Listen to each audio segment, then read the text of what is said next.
I've always said when it comes to looking at political parties, it's you've got to sort of break them down, because sometimes different things can be thought sort of in, so we say, in different chambers, shall we say, of the party.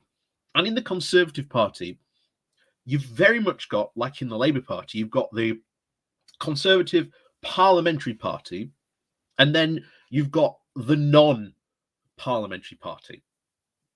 And it is very, very important to try and gauge sort of what are the feelings in these two groups and in parties. And in the Conservative Parliamentary Party, you've got even fractions within factions of that now, of course, with the, as we said before, the ERG, the Northern Research Group, the COVID Recovery Group, the Culture Group, the there's all these now different groups that have been created. And as has been said before, Boris Johnson currently has these groups under lock and key, probably because, as we've said, there is that sense of, we can send the letters, but we can't win the vote. And I think if they can confidently say, we can win that vote of no confidence that obviously comes after the letters in, then we might see some action. And I think maybe we're starting to get there.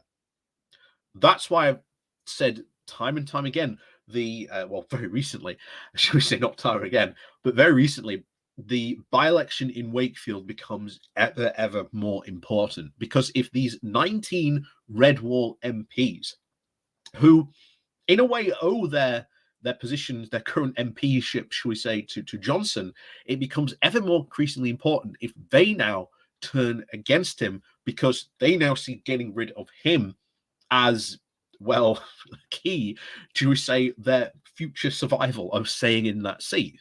And if the Wakefield seat does go to Labour, which hopefully it does, that is, what we'll be looking at and sort of campaigning for, that will put massive pressure on Boris Johnson, even more so, especially after the very, very poor results, in the local elections that we've just had. Bear in mind, in Yorkshire, if you take those results we had in Yorkshire, the Conservatives would have lost 9 MPs. That's what we're looking at. So let's go diving into this, because I think this piece is quite interesting, because it does define the current mood in the Parliamentary Conservative Party. And this is where sort of our attention is very, very much focused, because it is up to them to decide whether or not to get rid of Boris Johnson. So before we go having a look at this, please do remember to hit that like, share, and subscribe button. And of course, down below, there are links to my Patreon page and a one-off link called Buy Me Coffee, where you can, buy me coffee. And as always, thank you very much to all those people who do help support the channel that way. And of course, down below, there are my YouTube subscription button and of course, the YouTube thank you button as well. So as always, let's go diving into this. This piece comes from the Byline Times. This is by a Conservative parliamentary researcher. So some very, very interesting stuff to go over in this article, certainly. So, a week down after recess, and the Conservative mood in Parliament is now one of trepidation. The anger and frustration of local councillors and member has reached MPs. Challengers to Boris Johnson's throne have been sounding out support.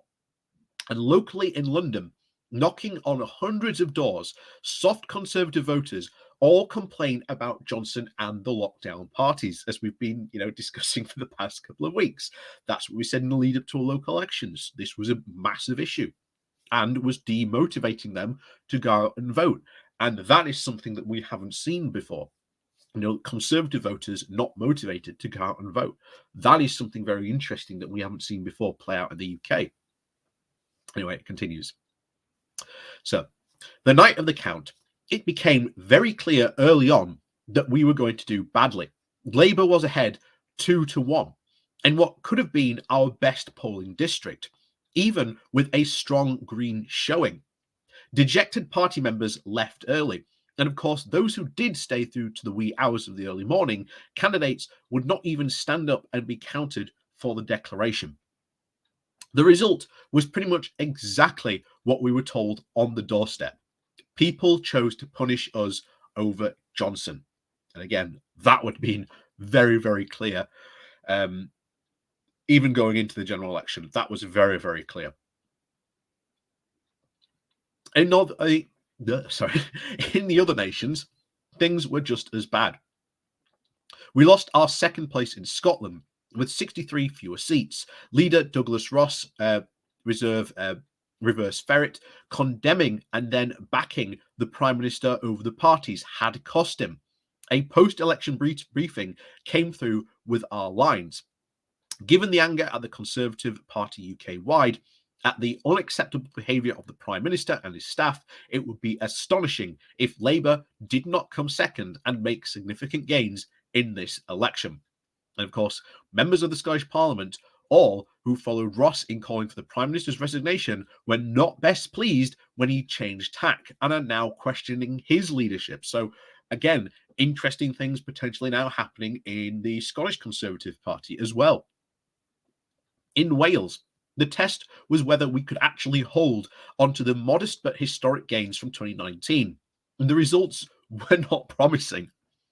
The Welsh Conservative leader Andrew R.T. Davies, echoing the comments of many elected Welsh Conservatives, admitted the problems being faced were because of number 10.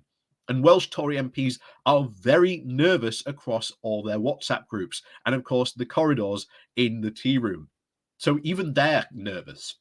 You've got those Welsh Tory MPs probably just as nervous as their Red Wall counterparts.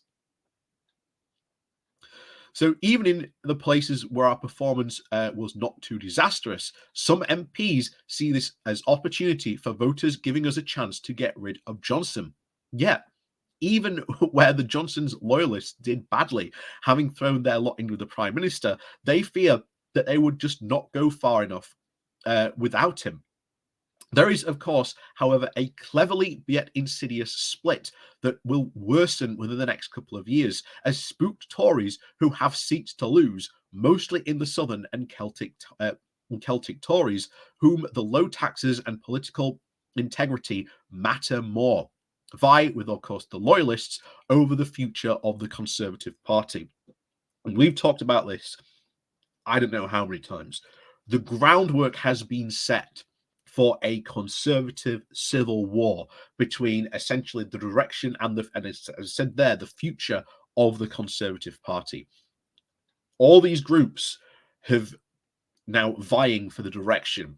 And you've got one group pretty much with Johnson being, the right-wing libertarians pushing the party even further right, and the more moderate conservatives who, again, still very much right, but they're a lot more sort of centre-leaning.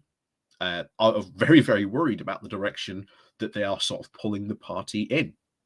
So how this plays out over the next couple of years will be certainly interesting, but it's certainly not going to be very easy sailing for many of the, shall we say, conservative leaders trying to sort of reconcile these two factions, because ultimately that right faction, that libertarian faction, has proved just how ruthless they are willing to be to get their way. And they proved that them being ruthless and,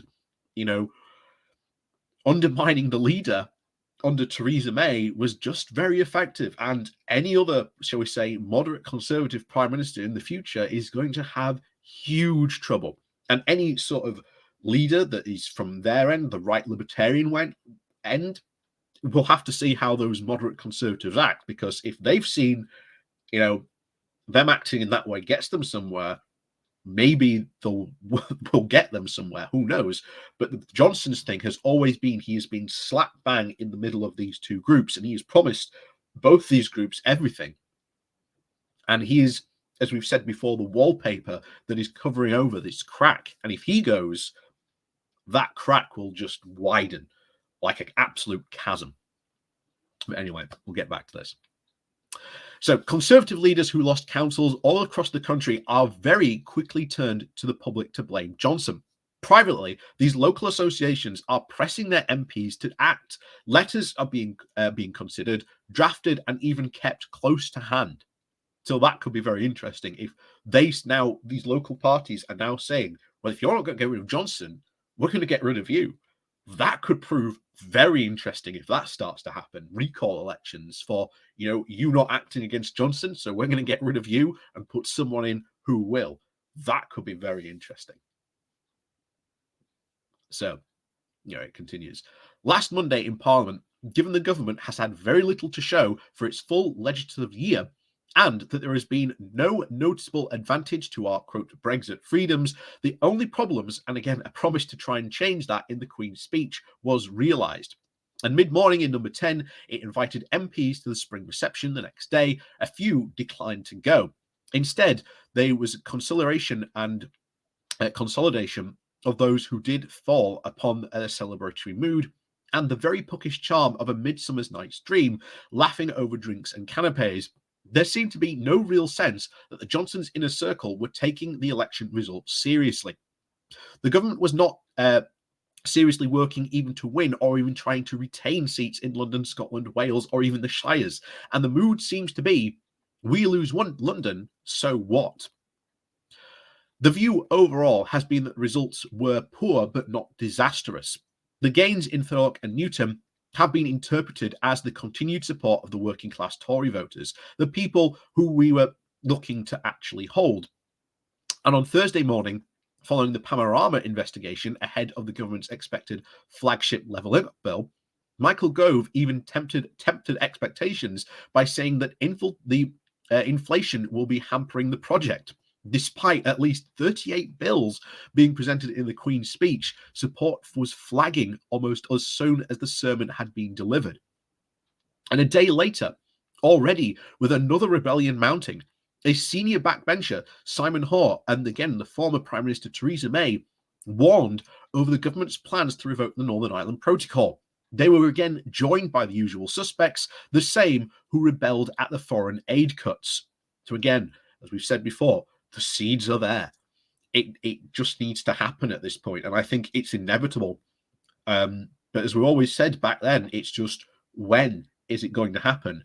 And sooner or later, something's going to break, which is going to cause this to happen. And I think it will be maybe those letters. And as we've said before, it's not just the sending in those letters; it's the vote after as well that counts a lot.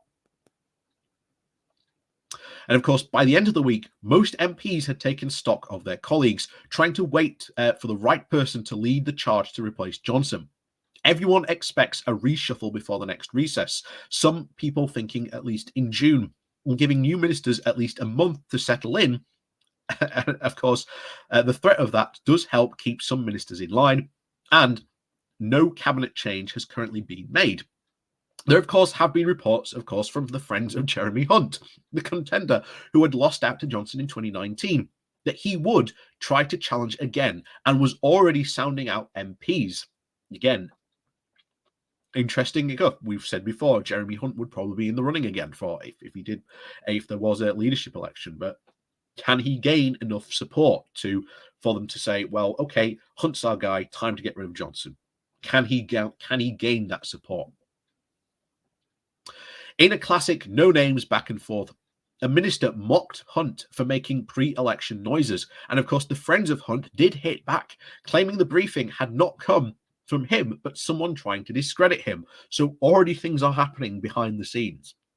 On Thursday, Hunt gave a very exclusive to the Times warning that the Conservative majority is at risk and is not ruling out a future challenge.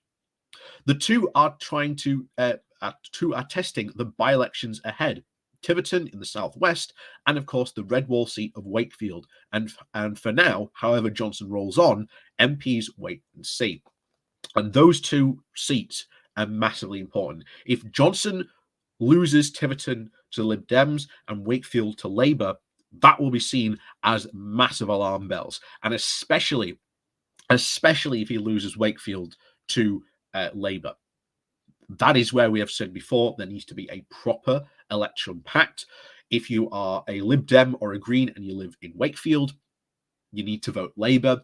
I'm sorry, but that's how it works. If you really want to get rid of Johnson, you've got to vote Labour.